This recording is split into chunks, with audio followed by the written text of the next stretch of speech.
Sorry Ustaz ya. Afwan. Suratul Anbiya, Al-Anbiya ayat keempat. Di sini qala rabbi ya'lamul qawla fis samai wal ard wa huwas samiul alim. Qala. Ini versi khalaf. Ya, khalaf ya, khalfun. Nah, yang Ustadz punya itu kul ya. Qala. Nah, sama. Sekarang kita pakai versi yang Hafs.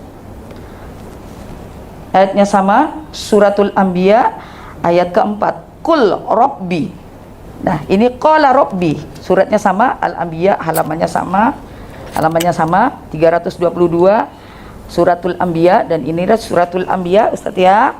Kemudian ayatnya sama. Di sini qala, di sini kul. Pada saat Rasulullah itu masih hidup, itu menunjukkan bahwa Al-Quran itu diturunkan atau dibaca pada masa Rasulullah itu dengan bacaan yang beragam. Jadi di sini kita harus paham ya, bukan Qur'annya yang salah, tapi adalah jalur pengambilan gurunya yang berbeda. Ini variasi dari surat 21 ayat 4. Dalam versi Hafs, he itu Muhammad said, my Lord knows the word in the heavens. Dalam versi Wars ya, say, my Lord knows the word in the heaven and the earth. Jadi ini kata kerjanya berubah dari suatu statement menjadi suatu perintah. Jadi ini perbedaan gramatikal lagi antara versi Hafs dan versi Wars. Surat 21 ayat 4. Ayat 4. Surat Al-Anbiya. Surat Al-Anbiya ayat 4. Perbedaannya itu dengan versi khalaf. Versi khalaf dengan Wars, dengan Hafs. Hafs dan Wars itu sebenarnya sama. Untuk ayat ini saya bisa tunjukkan Ustaz. Silakan. Suratul Anbiya, Al-Anbiya ayat keempat. Di sini qala rabbi ya'lamul qawla fis samai wal ard wa huwas samiul alim. Qala. Ini versi khalaf. Ngapunten Ustaz. Ini versi khalaf. Ya, khalaf ya, khalfun. Nah, yang Ustadz punya itu kul ya. Qala. Nah, sama. Sekarang kita pakai versi yang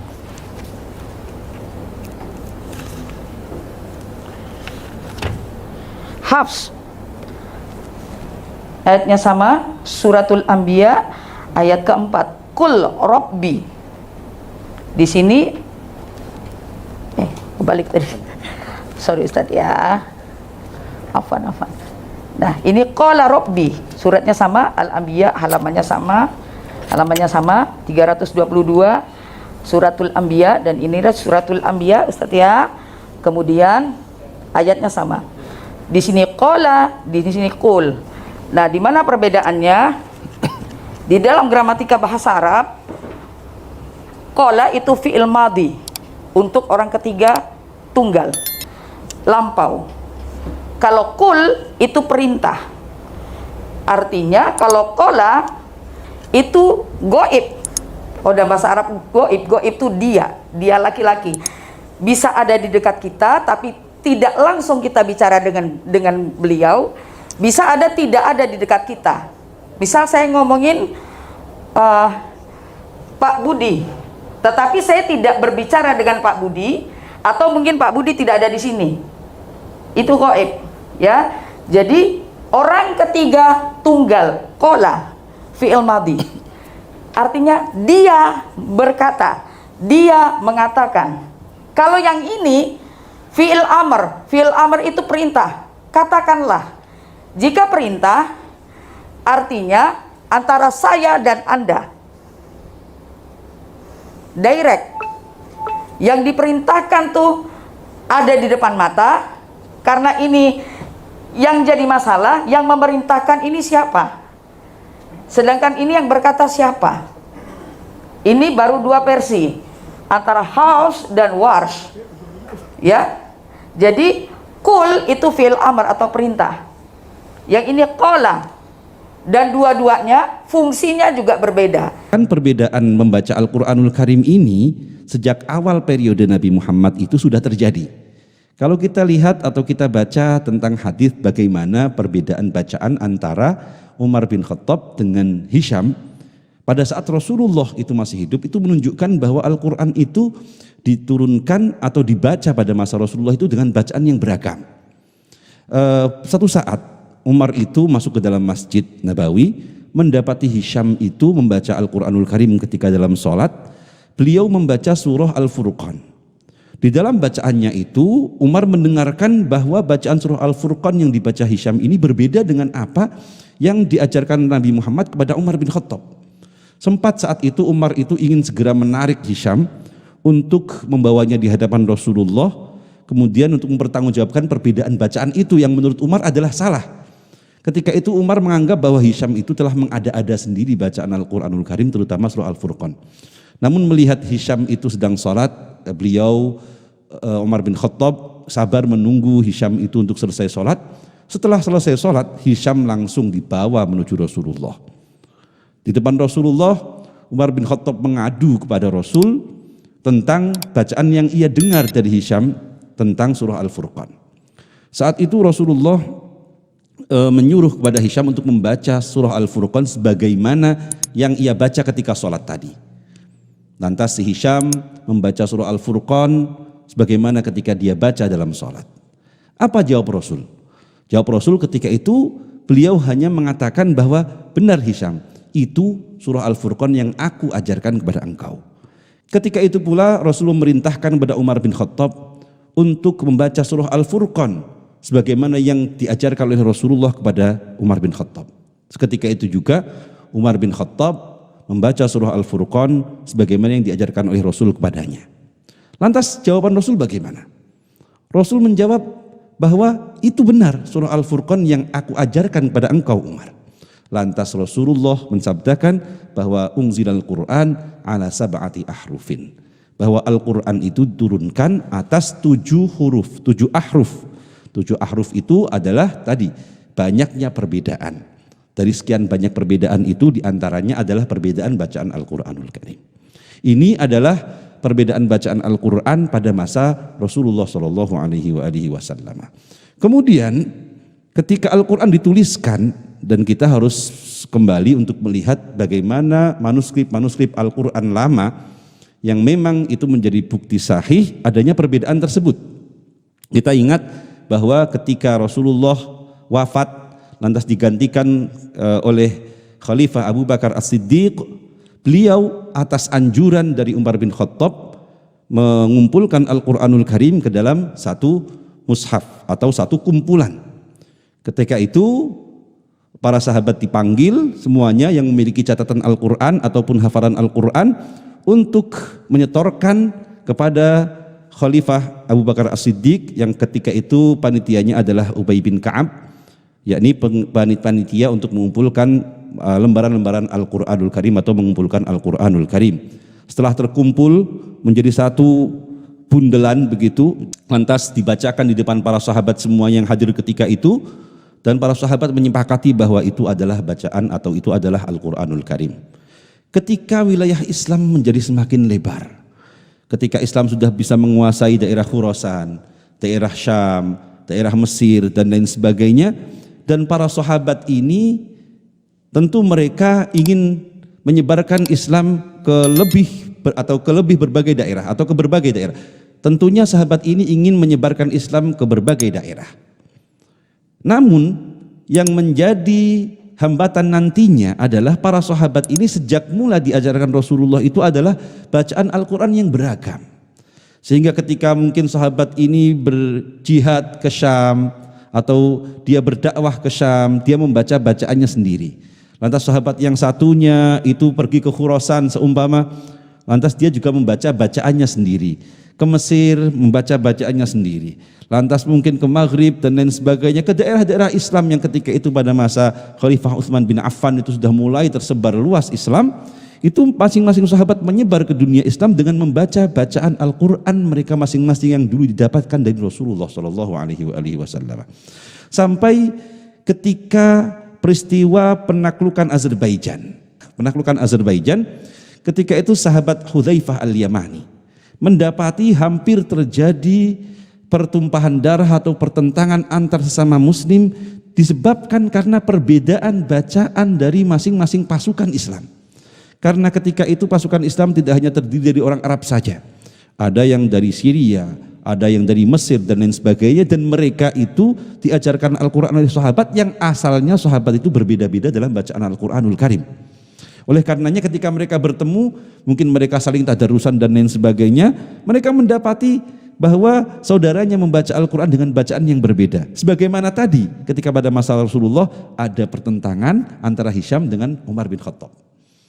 Jadi ketika itu Hudzaifah al-Yamani bergegas pulang ke Madinah, tidak jadi ikut berjuang untuk menaklukkan Azerbaijan.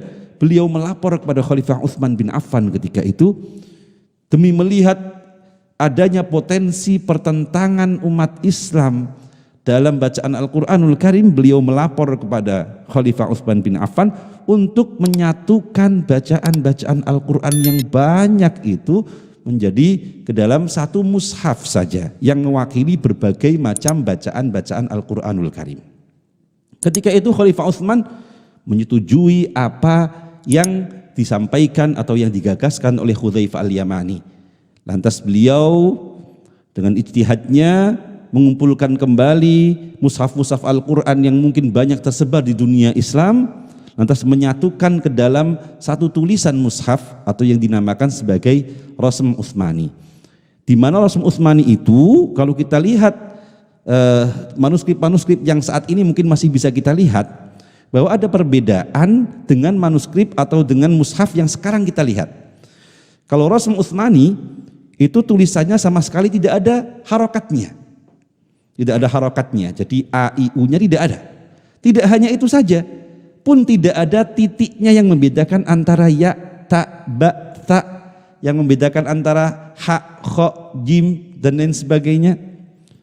Tapi sebenarnya justru itu memberikan peluang kepada kiroat-kiroat yang berbeda untuk membacanya, apakah itu dibaca menurut sahabat A dengan dhammah, menurut sahabat B dengan kasroh, atau mungkin itu dibaca ya menurut satu sahabat, terus yang lain membacanya dengan tak sahabat yang lain. Jadi mushaf Utsmani atau Rasm Utsmani itu adalah satu wadah yang bisa menyatukan berbagai macam bacaan yang ketika itu ada dalam dunia Islam.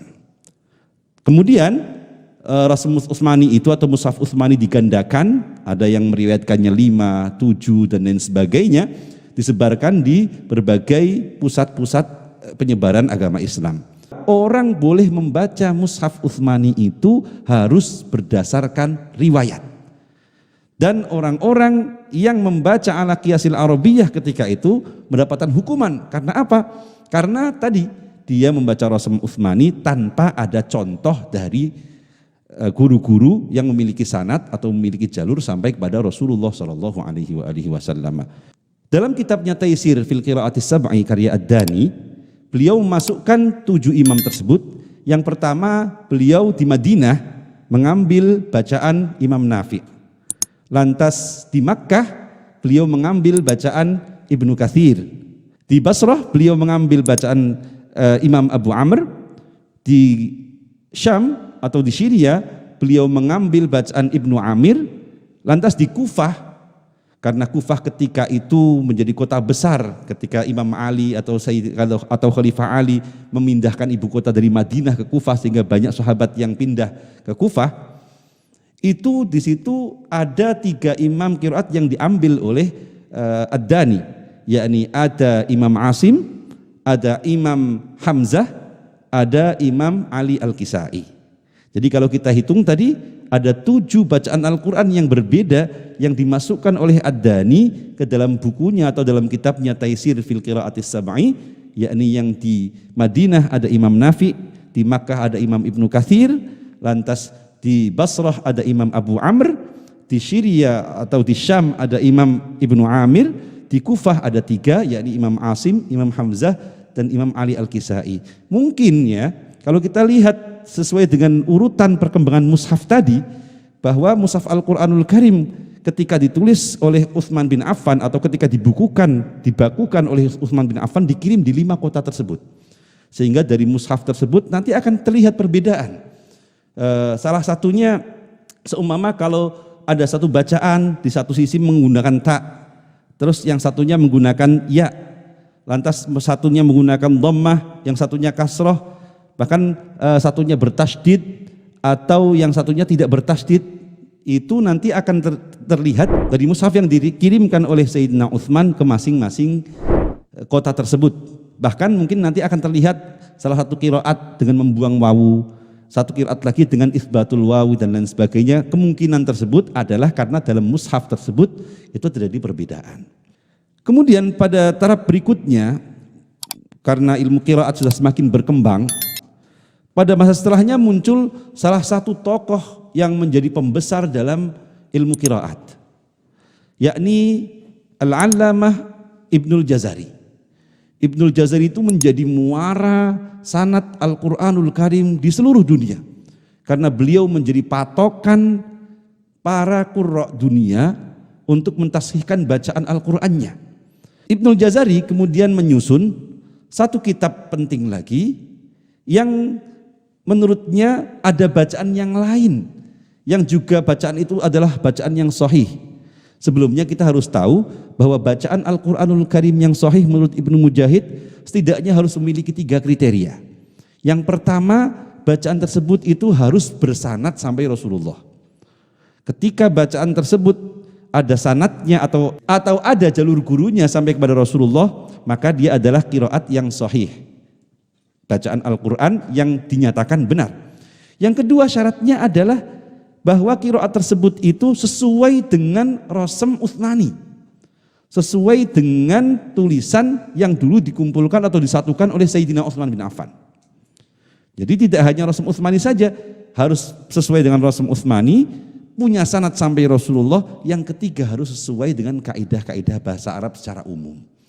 Jadi 3 ini adalah kriteria yang harus dipenuhi ketika satu bacaan dinyatakan sebagai bacaan yang sahih. Ibnul Jazari melihat bahwa tidak hanya 7 imam tersebut yang dipilih oleh Ibnu Mujahid atau yang tadi diklasifikasi oleh Imam Ibnu Mujahid sebagai qiraah sab'ah, beliau menambahkan kembali 3 imam yang lain yang menurut klasifikasi beliau juga merupakan bacaan yang sahih sesuai dengan 3 kriteria tersebut. Beliau menambahkan di Madinah ada yang lebih tua dari Imam Nafi, yakni Imam Abu Ja'far. Lantas di Basrah ada juga imam yang hebat dalam ilmu qiraat, yakni Imam Ya'qub Al-Hadrami. Lantas satunya lagi beliau memasukkan Khalaf yang tadi merupakan salah satu periwayat dari Hamzah menjadi satu imam bacaan lagi, sehingga beliau mengklasifikasikan bahwa bacaan yang benar dalam Al-Quranul Karim atau bacaan yang memenuhi 3 kriteria dari bacaan yang sahih dari Al-Quranul Karim itu ada 10. Yakni di Madinah ada Imam Nafi dan Imam Abu Ja'far, di Makkah ada Imam Ibnu Katsir, lantas di Basrah ada Imam Abu Amr dan juga Imam Ya'qub, lantas di Syam ada Imam Ibnu Amir, di Kufah itu ada Asim, ada Hamzah, ada Al-Kisai dengan Imam Khalaf. Sehingga genaplah menjadi 10 bacaan Al-Quranul Karim atau yang disebut dengan qiraah asyrah. Tadi ada qiraah sab'ah 7, yakni bacaan yang mengacu kepada 7 imam. Lantas menurut Ibnul Jazari ada 3 lagi yang juga harusnya masuk sebagai bacaan yang sahih, yakni tadi ada tambahan 3 imam, Abu Ja'far, Ya'qub maupun Khalaf al-Ashir. Ibnul Jazari meski beliau menambahkan 3 imam tersebut, namun beliau juga mengikuti metode kaidah ad-Dani dalam menyusun perbedaan bacaan Al-Quranul Karim. Kalau kita mau belajar perbedaan bacaan Al-Quranul Karim, yang pertama kita harus melihat dulu atau istilah-istilah term-term dalam ilmu periwayatan Al-Quranul Karim. Yang pertama ada yang namanya qiraah. Qiraah itu adalah bacaan Al-Quran yang disandarkan pada satu imam bacaan Al-Quran. Umpamanya qiraah Imam Nafi, berarti bacaan Al-Quran yang disandarkan kepada Imam Nafi. Qiraah Ibnu Katsir, berarti bacaan yang disandarkan kepada Imam Ibnu Katsir dan lain sebagainya sampai kepada qiraah Imam Khalaf al-Ashir. Nah, ad-Dani setelah menyusun atau setelah mengungkapkan nama imam qiraat, beliau kemudian mengambil 2 murid sebagai periwayat. Setiap imam ini diambil 2 murid. Ini teorinya Ad-Dani yang kemudian dilanjutkan oleh Ibnul Mujahid dan kemudian nanti disempurnakan oleh Imam Ibnul Jazari. Imam Nafi di Madinah diambil 2 murid, yakni Imam Qalun dengan Imam Warash. Kemudian Ibnu Katsir di Makkah diambil 2 periwayat atau 2 muridnya, yakni Imam Kumbul dengan Al-Bazi. Kemudian di Basrah qari'nya beliau mengambil Abu Amr, 2 muridnya yang diambil sebagai patokan bacaan Al-Quran adalah Imam Ad-Duri dengan Imam As-Susi.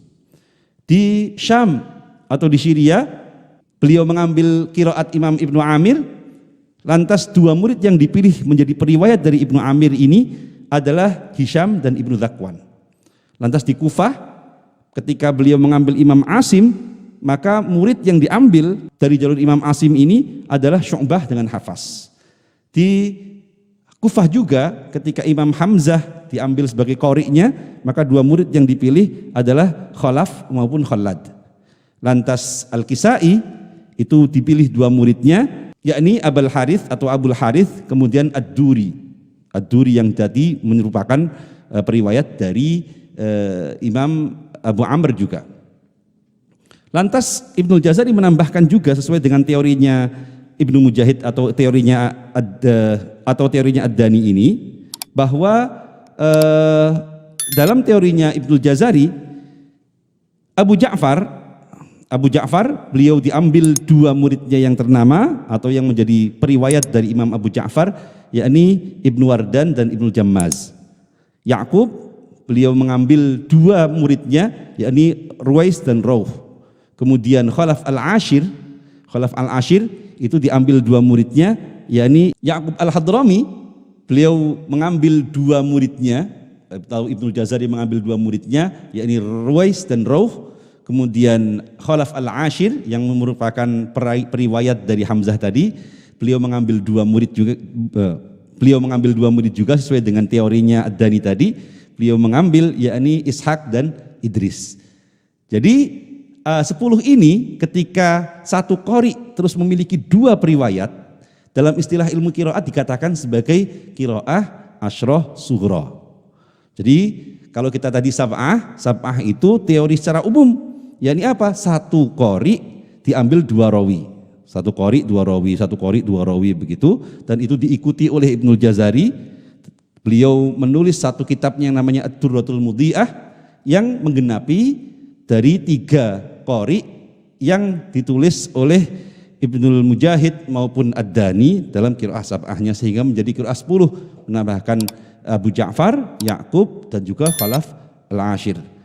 Jadi di sini kita harus paham ya, bukan Qur'annya yang salah, tapi adalah jalur pengambilan gurunya yang berbeda.